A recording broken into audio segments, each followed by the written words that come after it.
अनंत चतुर्थीच्या दिवशी अनेक गणेश भक्तांनी गणरायाचं पांढरा नदी पात्रात भक्तिभावाने विसर्जन केलं। मात्र विसर्जन केलेल्या काही गणेश मूर्त्या पाण्यात प्रवाहित न झाल्याने अंजन शाह दर्गासमोर असणाऱ्या नदी किनारी काही गणेश मूर्त्या उघड्यावर पडल्याचं आढळून आलं। याबाबत एसपीने स्वतः पुढाकार घेत पोलीस प्रशासनाच्या मदतीने उघड्यावर पडलेल्या सर्व मूर्त्या एकत्र करत खासगी वाहनाने हत्तीडोह या भागातील पाण्यात गणेश मूर्त्या विसर्जन केल्या आहे। पोलीस अधीक्षक श्रीकांत धिवरे यांच्या या पुढाकाराचं सर्वत्र कौतुक होत आहे। विटंबना टाळण्यासाठीच या उघड्यावर पडलेल्या गणेश मूर्तींचं विसर्जन केल्याची माहिती पोलीस अधीक्षकांनी दिली आहे।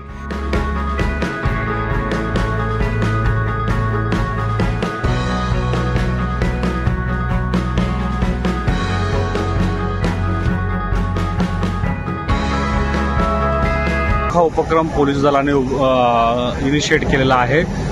मूर्त्यांचं बऱ्याचदा त्या प्रवाहित होत नाहीत विसर्जन करत असताना, आपण त्यांना कसं व्यवस्थित त्यांची विल्हेवाट लावत आहोत। आता आपण जिथे उभा आहोत तो हत्तीडोह हा धुळे शहरामधला भाग आहे। तिथे मोठ्या प्रमाणे आपण गणपतीचं विसर्जन करतो, पण याचप्रमाणे इतर देखील अनेक ठिकाणी आपण विसर्जन करत आहोत। त्या ठिकाणी आमच्या असे निदर्शनास आले की खूप ठिकाणी श्रींच्या मूर्तींचं तिथे पडलेलं आहे किंवा त्यांचा काही हात फुटलेला आहे आणि त्याची विटंबना होण्याची देखील शक्यता आहे। त्याच्यामुळे सर्व पोलिसांकडनं आपण असे एक छोटे टेम्पो घेऊन त्यांना आपण इथे हत्तीडोहाच्या इथे आणत आहोत। इथल्या लोकल जे मुलं आहेत त्यांच्या मार्फत आपण त्यांचे विसर्जन रितसर आपण इथे करून घेत आहोत, जेणेकरून मूर्तींची विटंबना होणार नाही आणि पुढे आणखी काही त्याच्यामधून इश्यू होणार नाही। सर, आतापर्यंत जवळपास किती मूर्त्या विधिवत पद्धतीने त्यांना विसर्जित करण्यात आल्या आहेत? आतापर्यंत आपण 4 टेम्पो इथे आलेले आहेत आणि 250 ते 300 पर्यंतच्या मूर्त्या आपण इथे हत्तीडोहाच्या इथे विसर्जन केले आहेत।